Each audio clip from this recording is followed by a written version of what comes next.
You're listening to an Airwave Media Podcast.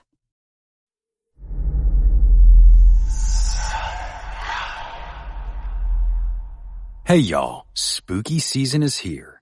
And if you're looking for a show to whet your appetite for a little haunted history, then I'd like to invite you to check out Southern Gothic, a chart-topping history podcast that explores some of the most infamous legends, folklore, ghost stories, and hauntings of the American South.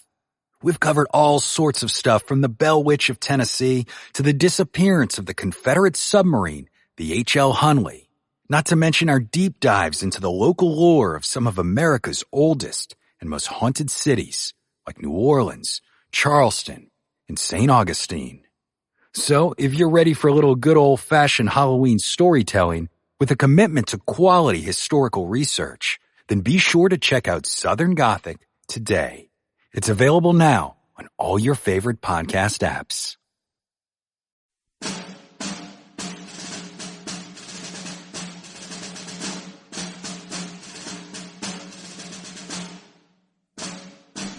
Just as we were about to start on the charge over the wheat field, a stray ball hit me on the index finger as I was holding up my sword and carried off the cap of my finger. I did not think much of it at the time. Then as they fired the third volley, I got another in the left arm, below the elbow, that nearly knocked me down. There's not much left of the arm now. I've had 13 pieces of bone taken from it since. A few minutes after, I was struck in the head and knocked senseless for a moment, but the ball came sideways, passing out and carrying away a piece of the skull, where you may see the mark. That side of my face was covered with blood, and the eye blinded by the shot. I got up again to do what I could, and pretty soon caught it once more. This time a mini-ball struck me in the neck. It passed directly between the artery and the windpipe, forcing them apart, but by the greatest wonder, did not cut either. The ball lodged and flattened against the base of my skull. I had the most peculiar sensation when that shot struck me. There was a sharp pain, and then my head seemed to swell as big as a basket. I kept up a little longer when I received a settler in the shape of another ball. It struck me in the left leg above the knee, in the very center of the leg. I fell over in the wheat, done for, and the rebels passed beyond me after our troops. Most of our boys were killed, wounded, or taken prisoners then. It was about 6 o'clock when I fell on Saturday night, and I was not taken up until Monday afternoon. Lieutenant William P. Warren, 28th New York, Crawford's Brigade. We took position in the road near the corner of an open field with our 2 Parrott guns and 1 gun of Carpenter's battery, with each gun's horses and limber off on its left among the trees. Both Captain Joe Carpenter and his brother John, who was his first lieutenant, were with that gun, as was their custom when any one of their guns went into action. We soon let the enemy know where we were, and they replied promptly, getting our range in a few rounds. General Winder, commander of our brigade, dismounted, and in his shirt sleeves had taken his stand a few paces to the left of my gun, and with his field glass was intently observing the progress of the battle. We had been engaged less than 15 minutes when Captain Carpenter was struck in the head by a piece of shell from which, lingering a few weeks, he died. Between my gun and limber, where General Winder stood, was a constant stream of shells tearing through the trees and bursting close by. While the enemy's guns were changing their position, he gave some directions, which we could not hear for the surrounding noise. I, being nearest, turned and, walking toward him, asked what he had said. As he put his hand to his mouth to repeat the remark, a shell passed through his side and arm, tearing them fearfully. He fell straight back at full length and lay quivering on the ground. He had issued strict orders that morning that no one, except those detailed for the purpose, should leave his post to carry off the wounded, in obedience to which I turned to the gun and went to work. He was soon carried off, however, and died a few hours later. Private Edward A. Moore, Rockbridge Artillery.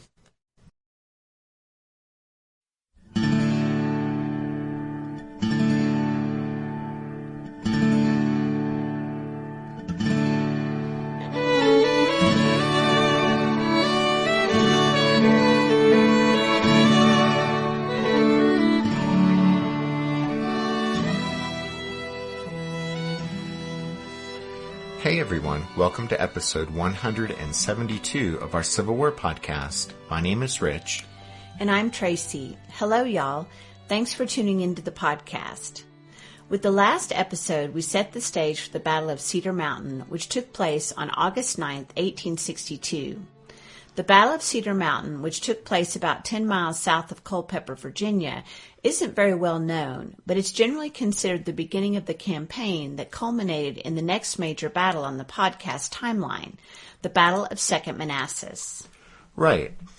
So as you guys will recall, after the 7 days battles and in the aftermath of George McClellan's failed Peninsula campaign, Robert E. Lee was forced to deal with a complex, high-stakes strategic challenge posed by the Army of the Potomac and John Pope's Army of Virginia.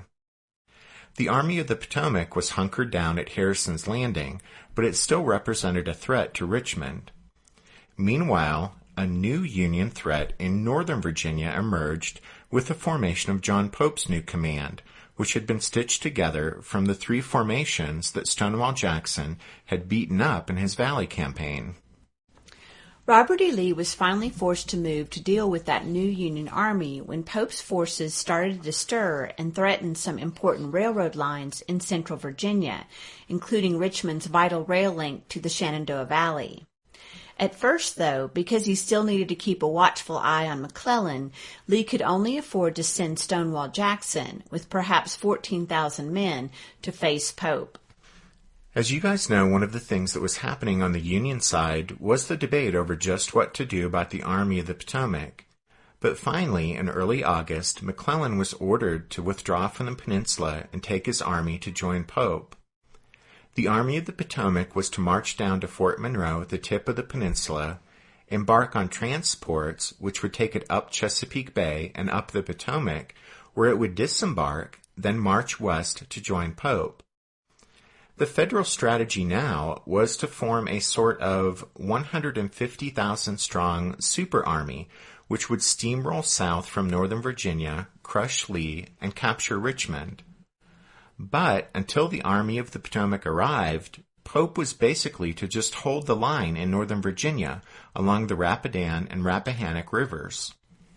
By July 27th, though McClellan hadn't yet begun his withdrawal from the peninsula, Robert E. Lee felt confident enough in Little Mac's essential timidity that he sent Stonewall Jackson some reinforcements in the form of A.P. Hill's Light Division and a brigade of Louisianans. As y'all recall, Jackson had taken up a position at Gordonsville where he could cover the railroad lines threatened by the Federals. However, he hadn't enough men to attack Pope directly. But A.P. Hill's arrival changed everything. With roughly 22,000 men, Stonewall now had the means and Robert E. Lee's permission to attack at least a portion of Pope's command if the circumstances were favorable. And on August 7th, Stonewall learned that if he moved quickly, the circumstances would indeed be favorable for him to strike a part of Pope's army. The Army of Virginia's Second Corps, commanded by Jackson's old adversary from the Shenandoah Valley, Nathaniel Banks, was dangling out beyond the rest of Pope's force at Culpeper, in the V of land formed by the Rappahannock to the north and the Rapidan to the south. Stonewall set his command in motion that very day, August 7th. His men would march to Orange Courthouse, cross the Rapidan the next day, and attack the Yankees while Banks and his 11,000-man force were dangling alone at Culpeper.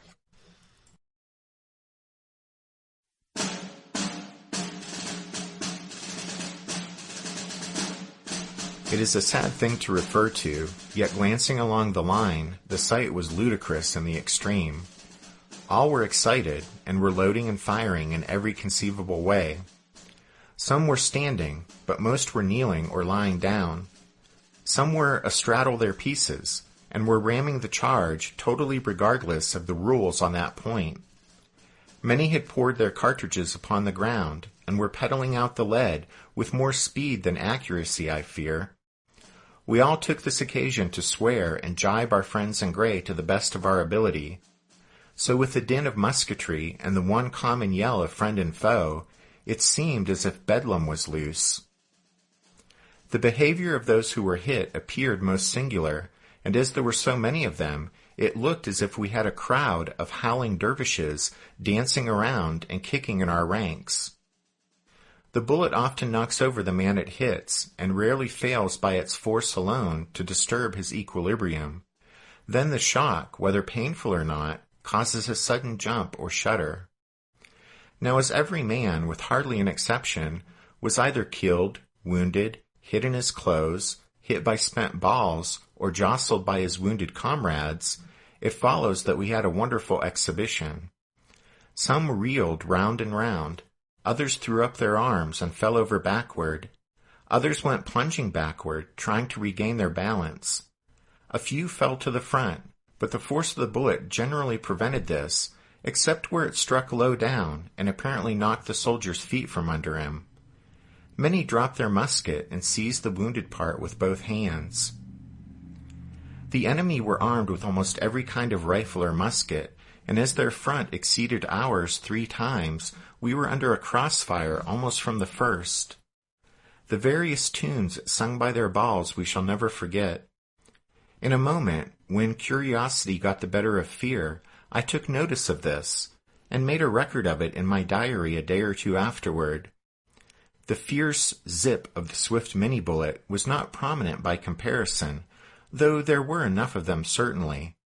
The main sound, or the air of the tune, if I may be allowed the expression, was produced by the singing of slow, round balls and buckshot fired from a smooth bore, which do not cut or tear the air as the creased ball does. Each bullet, according to its kind, size, rate of speed, and nearness to the ear, made a different sound. They seemed to be going past in sheets, all around and above us. Lieutenant John M. Gould, 10th Maine, Crawford's Brigade. I was watching General Jackson very closely. He seemed to be getting a little nervous. At length he said, "There's some hard work being done over there."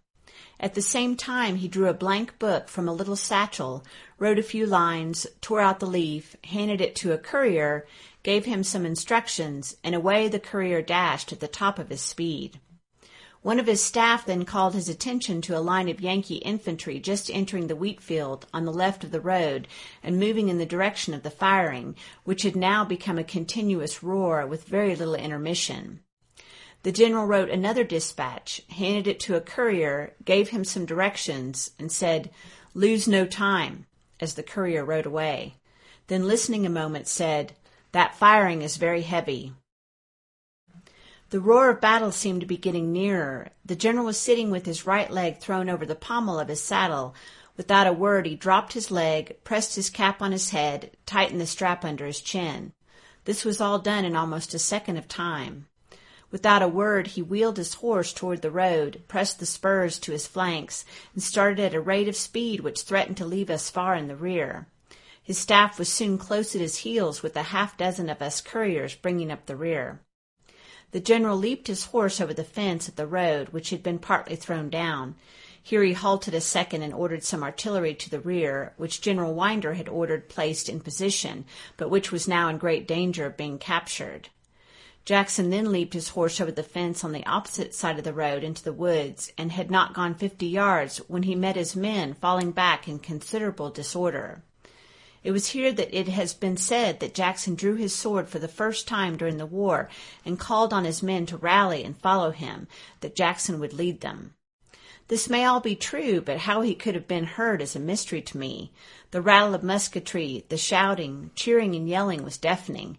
The smoke of battle and the thick foliage on the timber made it impossible to see but a short distance.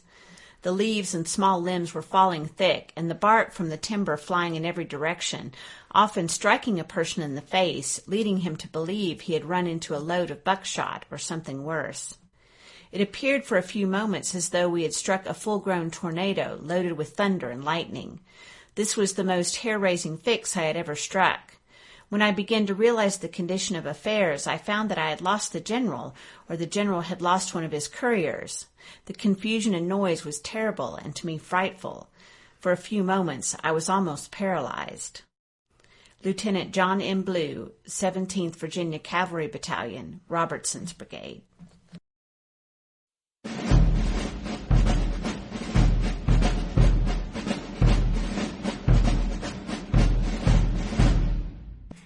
If Stonewall Jackson was to meet and defeat Nathaniel Banks at Culpeper before the rest of John Pope's command could come up, he had to push his men forward right away and then move quickly.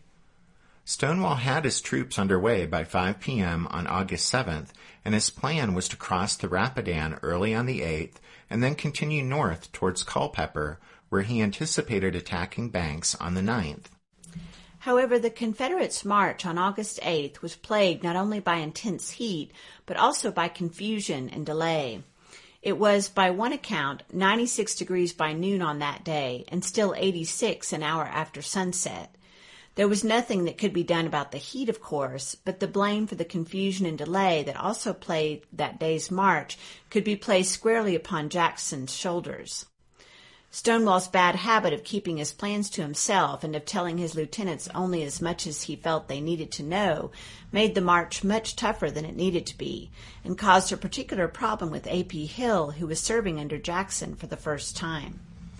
And so August 8th wasn't a good day for Stonewall's vaunted foot cavalry. Jackson succeeded in getting only half his men across the Rapidan, and as a result his command was badly strung out along the line of march, rather than being concentrated in preparation for launching an attack on the 9th. In addition, most of the Confederate infantry were exhausted from the day's march through the intense heat, which didn't promise to let up on the morrow. And so Jackson, who was irritated with his command's lack of progress on the 8th, would have had quite a problem pushing ahead and engaging Banks on Saturday, August 9th, as planned. But Banks, who was apparently itching for a fight in order to win back some lost grace, actually advanced south from Culpeper to meet Stonewall. After the fact, there was considerable dispute about what Pope's orders to Banks said. Banks later insisted that he was directed to attack the enemy if the rebels approached Culpeper, while Pope claimed that Banks was supposed to avoid bringing on a general engagement until the rest of the army came up. It's possible that both Pope and Banks altered their recollections afterward in order to defend their actions, but whatever actually happened, the blame for the situation on August 9th has to rest with Pope, who should have sent clear written instructions to Banks, since, as it was, there was enough wiggle room in the verbal orders he received for Banks to conclude that he could advance south against Stonewall. At any rate, Banks received his orders about 10 a.m. that Saturday and then began moving his troops forward to support a brigade of infantry and some 1,200 cavalry that he had positioned about 10 miles south of Culpeper at a place called Cedar Mountain. Those Federal cavalry were commanded by George Bayard, while the brigade of infantry was led by Samuel Crawford. Crawford had moved up to support Bayard the previous afternoon, and on Saturday morning all indications were that heavy rebel forces were heading their way. Both officers were relieved, therefore, to see the rest of Banks' troops begin arriving on the scene around noon. All told, Banks' force at Cedar Mountain would number about 9,000 men, including Bayard's cavalry. In his book, Rebel Yell, The Violence, Passion, and Redemption of Stonewall Jackson, S.C. Gwynn writes that, quote, "The battlefield at Cedar Mountain was simply laid out. Union and Confederate troops faced each other in battle lines that ran roughly north to south for about 2 miles. The opposing lines were on average about half a mile apart. Most of the terrain was open, cornfields, wheat fields, and pasture land. On the south, a large conical green hill loomed up over the open, gently swelling landscape. The northern extremities of both lines disappeared in patches of thick woods. At about 3 p.m., the now customary artillery fight started. For about 2 hours, the two sides pounded each other. Though the Union had superior weapons, Jackson, the artillerist and former artillery instructor, got the better of his adversary, carefully choosing his gun positions on the mountain itself and behind his lines to create a devastating crossfire. Because of the confusion and delay that had attended Friday's march, Jackson's plan for Saturday seems to have been simply to probe towards the advanced Federal position at Cedar Mountain and see what was there. On Saturday morning, therefore, Stonewall had sent Dick Ewell orders to advance and engage the enemy to his front. Ewell got his lead brigade, Jubal Early's, underway about 8 a.m. By that time, with the sun well up, the day was already hot, with the temperature above 80 degrees. At 2 o'clock in the afternoon, it would reach 98 degrees. The blistering heat on August 9th would take its toll on both sides at Cedar Mountain, with many accounts of men simply dropping from exhaustion or prostrated by heat stroke. As Early, whom his troops called Old Jube, advanced to make contact with the Yankee horsemen known to be to his front, he detached the 44th Virginia and 6 companies of the 52nd Virginia to watch his flank so that the enemy cavalry wouldn't surprise him. That was nearly a quarter of his command, and these absent troops would be sorely missed in the coming engagement. By mid-morning, Early's forward movement had brought him into contact with the Union vedettes, or mounted sentries. At that point, Early pushed out his skirmish line, but halted his advance for a while to observe the enemy position. Then late in the morning, Ewell instructed Early to move forward and secure the crossroads where the road from Madison Courthouse angled into the Culpeper Road from the northwest. As Old Jube led his troops toward the crossroads, he moved a couple of cannon to the right to take up position at the foot of Cedar Mountain. And just as an aside, but Cedar Mountain was also known as Slaughter's Mountain and is sometimes referred to by that name in a few accounts of the battle. It was named after Captain William Slaughter, who had served in the Revolutionary War, and in 1862 his descendants still lived and farmed in the area. But most accounts of the battle here call it Cedar Mountain. Early's guns, which were joined by other Confederate artillery, soon forced the Federal horsemen back. By that time, though, it was clear to Ewell and Early that the Yankee cavalry wasn't alone. They were supported by infantry. And in addition, it looked as if more Union troops were in the process of coming up. As we mentioned already, after his command's awful march on the 8th, Stonewall Jackson hadn't expected to fight a battle on the 9th after all. But by shortly before noon on Saturday, all indications were that the Federals were unexpectedly preparing to make a fight of it at Cedar Mountain.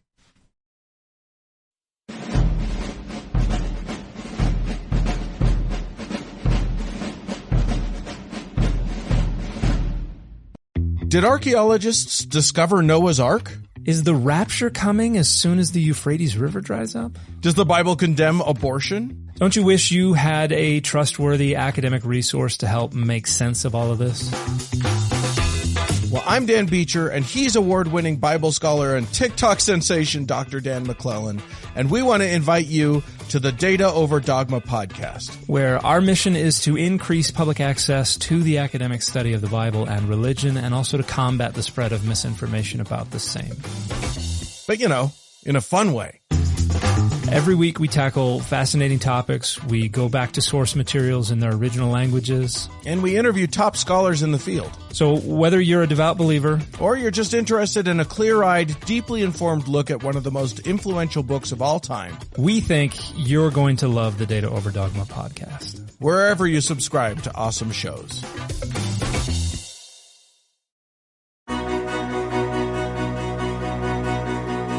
History never says goodbye. It just says, see you later. Edward Galeano was right when he said that.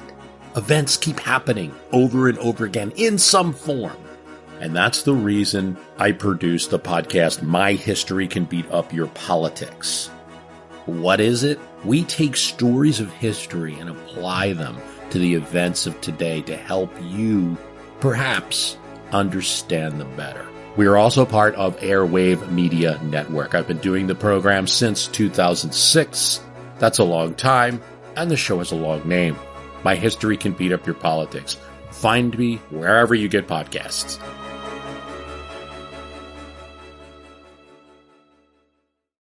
Just before noon, Stonewall Jackson arrived on the scene and met with Ewell at a farmhouse just to the rear, where they quickly developed a plan of action.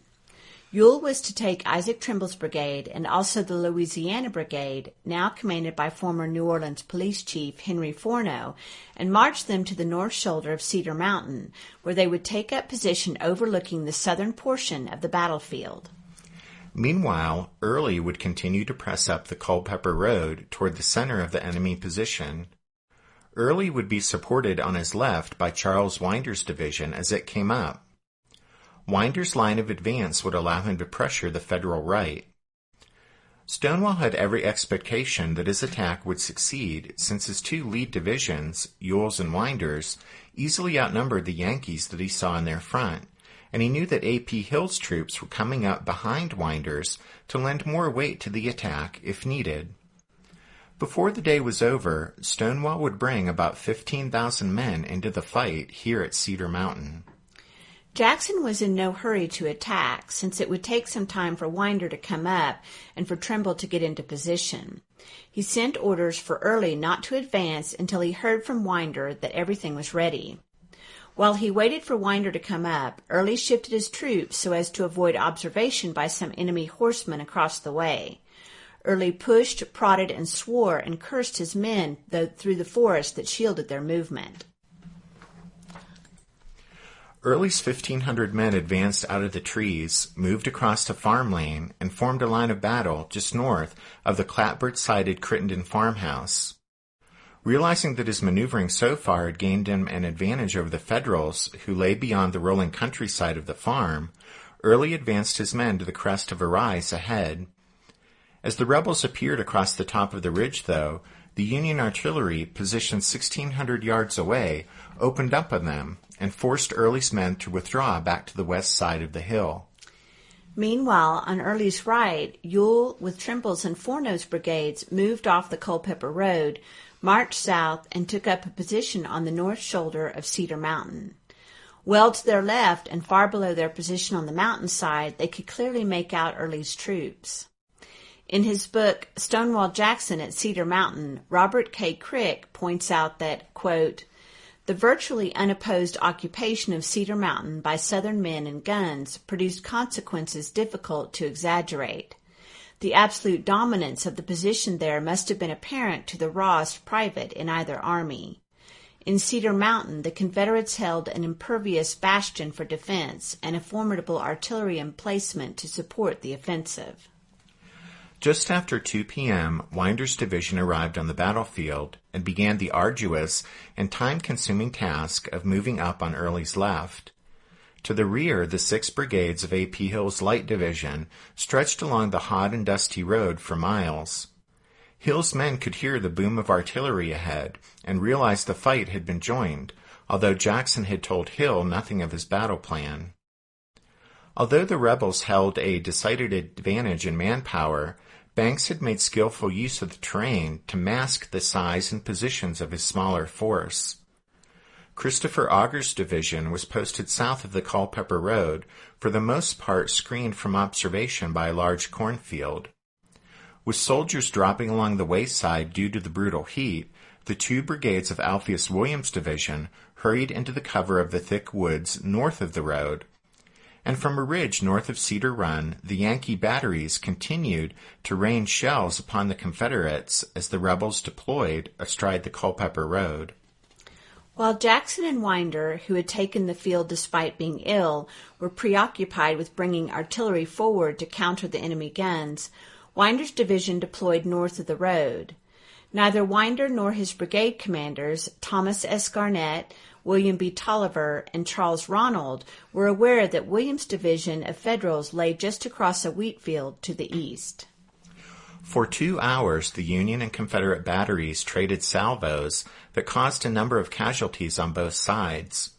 Eventually, the rebels began to get the better of the artillery duel, but not without considerable loss. The day's highest-ranking casualty was to be Charles Winder.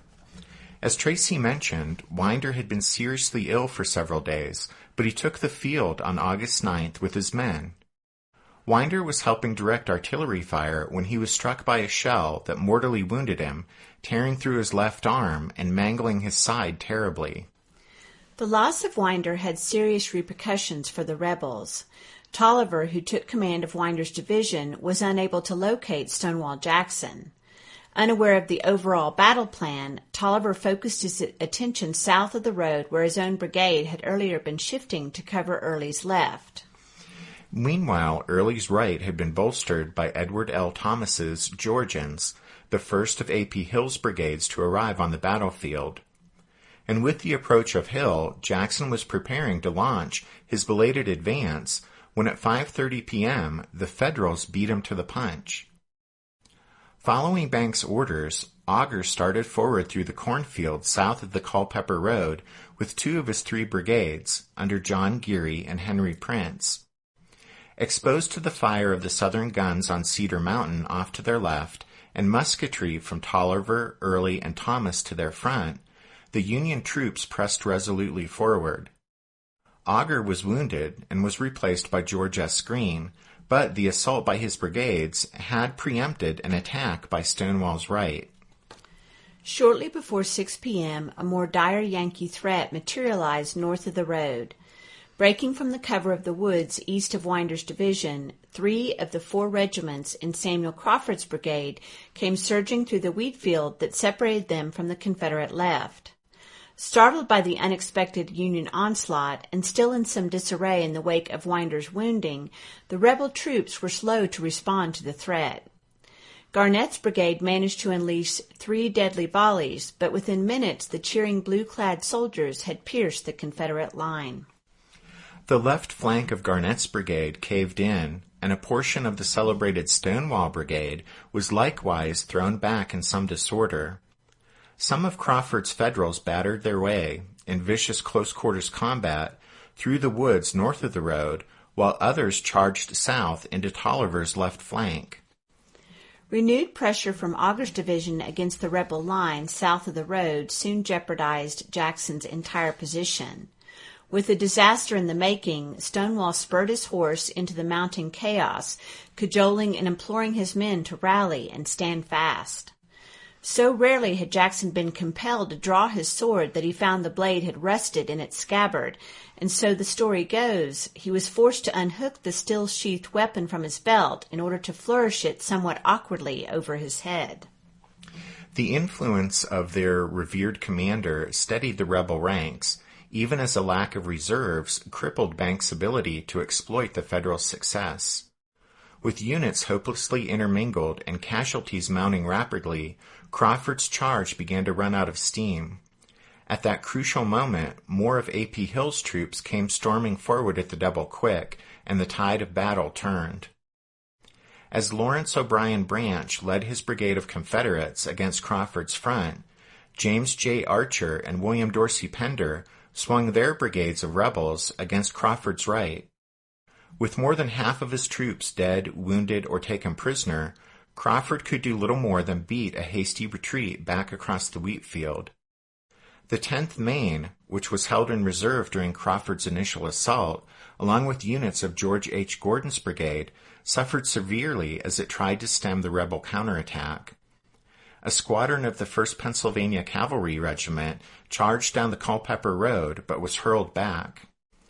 With darkness settling over the battlefield, Banks retreated toward Culpeper, where one of Irvin McDowell's divisions had arrived too late to play a part in the fighting at Cedar Mountain.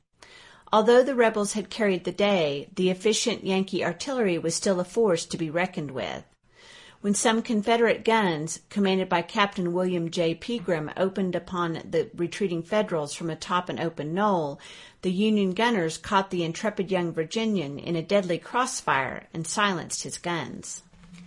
After advancing a mile beyond the battlefield, Jackson called off his pursuit. Cedar Mountain had been a sharp, hard fight, and the battlefield bore witness to it. Though the infantry battle had lasted less than 90 minutes, more than 3,000 soldiers had fallen. 1,786 Federals had been killed or wounded, and 617 taken prisoner. The Confederates lost 1,376 men killed or wounded, and only 42 captured. As always, Jackson wanted to follow up his victory by striking the Federals again, but with more of Pope's army coming up, Stonewall would soon be colossally outnumbered, and he knew it. And so on August 11th, after the Union and Confederate dead at Cedar Mountain were buried under flags of truce, Jackson began withdrawing back across the Rapidan to Gordonsville. Cedar Mountain, like most of Stonewall's battles, had been no tactical gem. In his book, Return to Bull Run, John J. Hennessy writes of how, quote, "At first blush, it seemed that Jackson had gained little for the steep price paid at Cedar Mountain. His march to the field had been too slow, his tactics sometimes careless. But despite his mandated retreat from Cedar Mountain, Jackson and Lee gained much from the battle. Cedar Mountain had taken some of the starch out of Pope. It would prove to be a decisive moment in the campaign. Before Cedar Mountain, Pope had been bold in his promises, suggesting repeatedly that the Confederate army was in much danger due to him. Now, in the wake of that small but bloody battle, the tenor of both Pope's and Halleck's dispatches changed. After Cedar Mountain, Pope and Halleck had clearly abandoned the initiative, and though they surely had every intention otherwise, they would never get it back.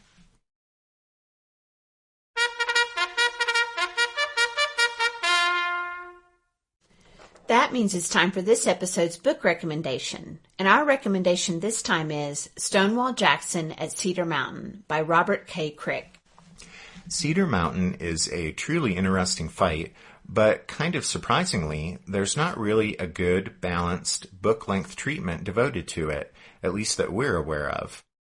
Crick's book, which we're recommending here, is, as you might guess from its title, heavily skewed toward covering the Confederate side of things at Cedar Mountain in some detail, but with the Federal movements and actions painted most of the time only in broad, vague brushstrokes.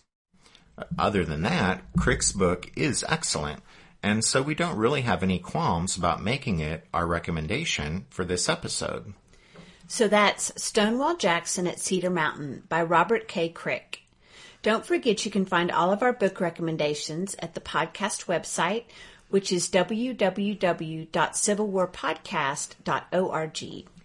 And then a quick, but deeply heartfelt, thank you to the newest members of the Strawfoot Brigade, Dr. Matthew S., Una, and Jerry. And then just a quick, but important, programming note. But with Thanksgiving coming up here in the States, and with travel plans, and with being with family, we are taking the next 2 weekends off. So the next new episode of the podcast will be out the weekend of December 3rd and 4th. Thanks for listening to this episode of The Civil War, 1861 to 1865, a history podcast. Rich and I do hope you'll join us again for the next episode as we continue our march towards 2nd Manassas. But until then, take care. Thanks, everyone. Bye.